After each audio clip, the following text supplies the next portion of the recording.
Assalamu alaikum students. Hope you all are fine. We are doing our chapter number 1, problem solving. In our previous lectures, we have studied what is flowchart. Flowchart is pictorial representation of any algorithm. हम पढ़ चुके हैं flowchart क्या होता है. Pictorial की form में algorithm है आपके पास, तो आप उसको पिक्टोरियल की फॉर्म में, पिक्चर की फॉर्म में, ग्राफ्स की फॉर्म में ड्रा कर रहे हैं. ठीक है, और हमने काफ़ी ज़्यादा एग्जांपल्स कर लिया. आई थिंक 12 to 15 एग्जांपल्स हम देख चुके हैं फ्लो चार्ट की, हम किस तरह से ड्रा करते हैं. आज हम 25th क्वेश्चन देखेंगे. Draw a flow chart to find the smaller number out of 2 given numbers. कि आपको 2 नंबर्स दिए गए हैं, यूजर ने आपको 2 नंबर्स दिए हैं, ए और बी, 2 नंबर्स दिए हैं. वो ए और बी की फॉर्म में भी हो सकते हैं, नंबर्स की फॉर्म में 1 2 की फॉर्म में भी हो सकते हैं, इंटीजर्स की फॉर्म में. तो यूजर ने आपको 2 नंबर दिए हैं, आपने बताना है कि उन नंबर में से स्मॉलर नंबर कौन सा है. ठीक है, तो उसी तरह हम सबसे पहले क्या करेंगे, ओवल शेप में स्टार्ट लिखेंगे. स्टार्ट लिखने के बाद हम यूजर से 2 वैल्यूज इनपुट ले लेंगे. A and B 2 number user ने इनपुट दे दिया हमें. हमने चेक करना है, ये हमने इनपुट लिया है तो हम इसको पैरेललोग्राम के अंदर लिखेंगे. फिर हमने डिसीजन लेना है. डिसीजन लेना है ना कि कौन सा नंबर, जो 2 नंबर यूजर ने हमें दिया, इनमें से कौन सा नंबर छोटा है. तो डिसीजन हम हमेशा लेते हैं डायमंड की फॉर्म में. तो हम इसमें डिसीजन ले रहे हैं, हम देख रहे हैं if A less than B, कि अगर ए बी से छोटा है. यस, हाँ, ए बी से छोटा है. अगर यस है तो प्रिंट कर दे ए, आउटपुट आ जाए. अगर नो है तो प्रिंट कर दे बी. कि अगर ए छोटा है तो ए हमारे पास आ जाए, अगर बी छोटा है तो बी हमारे पास आ जाए, क्योंकि हमने स्मॉलर नंबर फाइंड करना है. तो अगर ए छोटा होगा तो प्रिंट ए हो जाएगा, और अगर बी छोटा होगा तो प्रिंट बी हो जाएगा. उसके बाद प्रोग्राम हमारा फ्लो चार्ट एंड हो जाएगा. यहाँ पे ये सर्कल डालने की जरूरत नहीं है स्टूडेंट्स, आप इसी तरह ही मैच करके 2 लाइंस को तो एंड कर सकते हैं. नेक्स्ट हमारा फ्लो चार्ट है, draw a flow chart to find the largest number out of 3 given numbers. User से आप 3 नंबर्स ले रहे हैं. नंबर लेने के बाद आपने चेक करना है, सबसे पहले आपने लगा देनी है प्रोसेसिंग. 3 नंबर्स है ना आपके पास, आपने एक लेना है large is equal to n0. सबसे पहले आपने n0 को बड़ा कह दिया है. फिर आपने कह दिया है कि n1, अगर नंबर 1 जो सा है वो ग्रेटर देन है लार्ज से, तो हमारे पास लार्ज कौन सा नंबर बन जाए, n1. ठीक है, एक दो मैं आपको रिपीट कर देती हूँ. n0 को सबसे पहले आपने लार्ज कह देना है. अब फिर आपने कंडीशन चेक करनी है, ये आप कंडीशन डिसीजन मेकिंग कर रहे हैं डायमंड में, कि अगर n1 जो सा है वो लार्ज से बड़ा है, मतलब n0 से बड़ा है, तो लार्ज हमारा n1 हो जाए. सारी बात है, अगर n1 बड़ा होगा तो लार्ज n1 हो जाएगा. अगर नहीं बड़ा तो n2 लार्ज हो जाए. ठीक है, नहीं बड़ा तो क्या चेक करेंगे कि n2 अगर लार्ज से बड़ा है तो n2 लार्ज हो जाए, नहीं तो प्रिंट कर दे लार्ज, यानी कि प्रिंट कर दे n0 को, और उसके बाद आपका प्रोग्राम एंड हो जाएगा.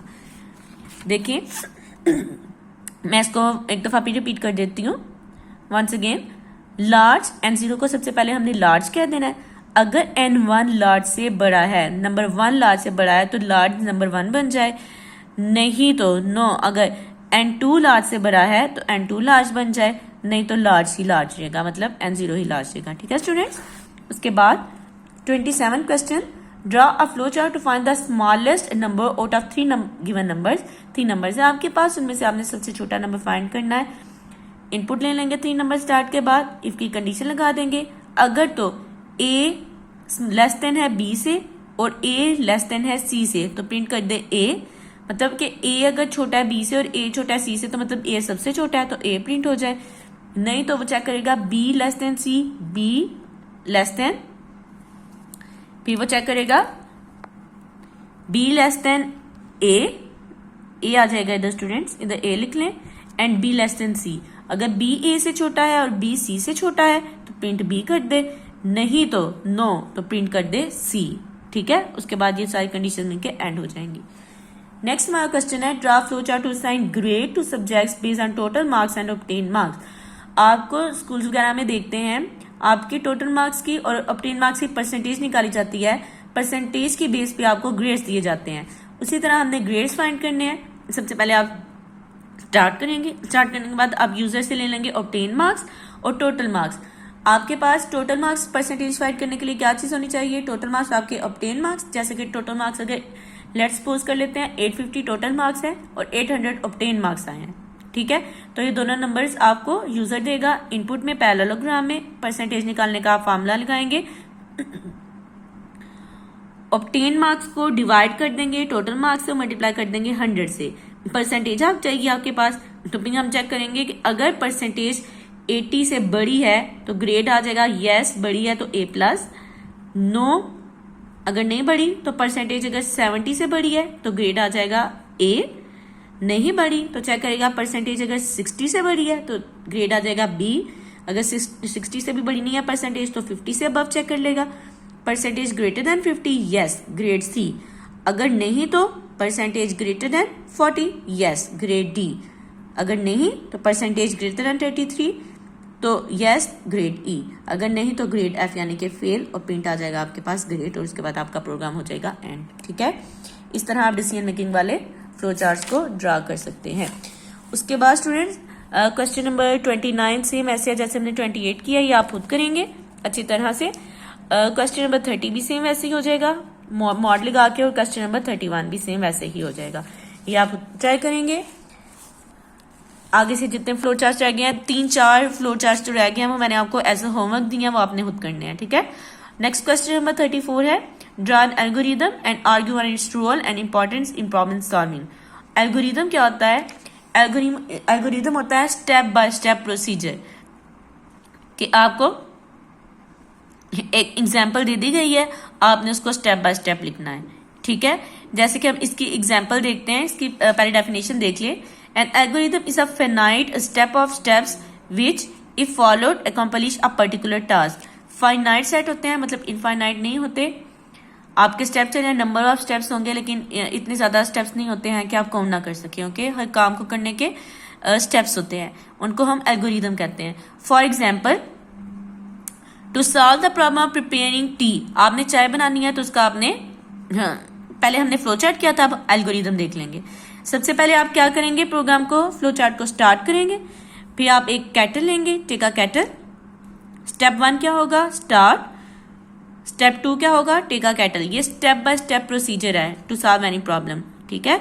Step by step procedure to solve any problem is called algorithm, और उसी एल्गोरिदम को पिक्टोरियल के फॉर्म में लिखना फ्लो चार्ट, ठीक है। Step by step procedure to solve any problem, problem है आपके पास, आपने टी बनानी है, आप इसको स्टेप बाय स्टेप सिर्फ इसके स्टेप लिख देंगे इंग्लिश लैंग्वेज में, तो आपका फ्लो चार्ट हो जाए, ये एल्गोरिदम हो जाएगा। सबसे पहले आप स्टार्ट करेंगे, step 1, step 2 take a kettle, step 3 pour water in it, step 4 put the kettle on fire, step 5 add sugar and milk, step 6 wait till it boils, step 7 remove the kettle from fire, and step 8 end। Step 1 में आप start करेंगे, step 2 में आप एक cattle लेंगे, step 3 में आप उसमें वाटर डालेंगे कैटल के अंदर, स्टेप 4 में आप कैटल को फायर पे रख देंगे, स्टेप 5 में आप शुगर एंड मिल्क ऐड कर देंगे, स्टेप 6 में आप इसको बॉयल करते रहेंगे, स्टेप 7 में remove the cattle from fire, and step 8 में आपके पास एंड हो जाएगा। तो ये आपके पास एक एल्गोरिदम हो जाएगा। सेकेंड एग्जाम्पल है write on the step from algorithm to bake a cake, आपने एक केक बनाना है, उसका आपने एल्गोरिदम लिखना है। Heat oven to 325 degree Fahrenheit पे आपने ओवन को गर्म कर लिया। गैदर द इंग्रेडिएंट्स, सेकंड आपका स्टेप क्या होगा, आपने इंग्रेडिएंट इकट्ठे करने हैं, flour, butter, sugar, milk and egg.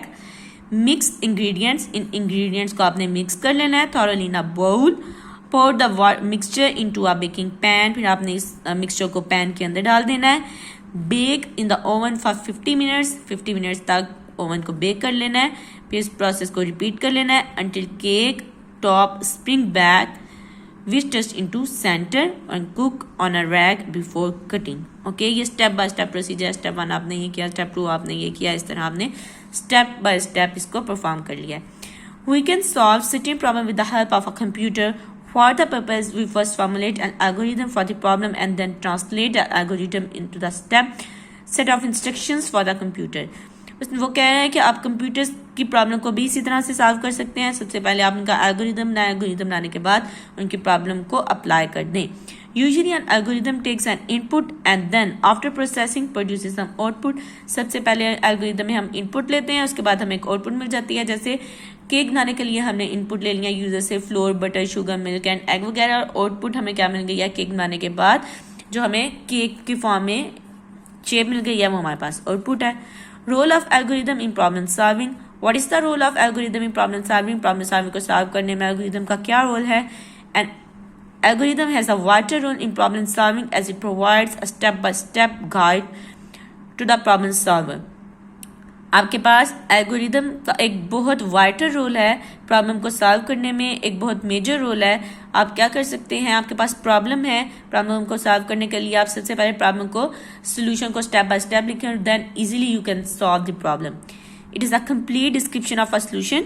Usually a computer programmer first write an algorithm. Computer programmer जो सॉफ्टवेयर होते हैं वो किस तरह से बनाते हैं, सबसे पहले वो एल्गोरिदम को राइट कर लेते हैं, then translate into the code, फिर इसको कोड की फॉर्म में लिख लेते हैं। कोड होता है आपके पास C++ लैंग्वेज में होता है, वो आप नेक्स्ट में पढ़ेंगे। Of some programming languages, sometimes the designer of the program first take a flowchart to solve a problem and then encodes the flowchart into a algorithm. Sometime क्या होता है, आपके पास डिजाइनर्स होते हैं, डिजाइनर क्या करते हैं, सबसे पहले वो एल्गोरिदम को ड्रा करने से पहले उसकी पिक्टोरियल फॉर्म में फ्लो चार्ट उसकी पिक्चर ड्रा कर लेते हैं। Following figure shows the role of algorithm problem solving. आपके पास प्रॉब्लम है, आपने उसको फ्लो चार्ट ड्रा कर लिया, उसका फिर एल्गोरिदम बना लिया, देन आपने उसके बाद कोडिंग कर ली कंप्यूटर प्रोग्राम, तो इस तरह से आपका फ्लो चार्ट ड्रा हो जाएगा। स्टूडेंट्स आज के लिए इतने क्वेश्चंस काफ़ी हैं। 34 तक हमने आज क्वेश्चन किए हैं। इस लेक्चर को आपने अच्छी तरह से लर्न कर लेना है। First of all you have to learn this lecture and then write on your copies पे राइट करने हैं आपने। और करंटली आप जो लेक्चर रीड करते हैं, जो मैं आपको रीड करवाती हूँ, पढ़ाती हूँ, उसको अच्छी तरह से लर्न किया करें, बिकॉज जब आपके पेपर्स होंगे तो फिर आपको डिफिकल्टी पेश नहीं आएगी आपको अपने एग्जाम्स की तैयारी में। इसको अच्छी तरह से आपने याद कर लेना, याद करने के बाद आपने अपनी कॉपीज पे लिख लेना है। Okay students, see you in the next lecture. Allah Hafiz, take care.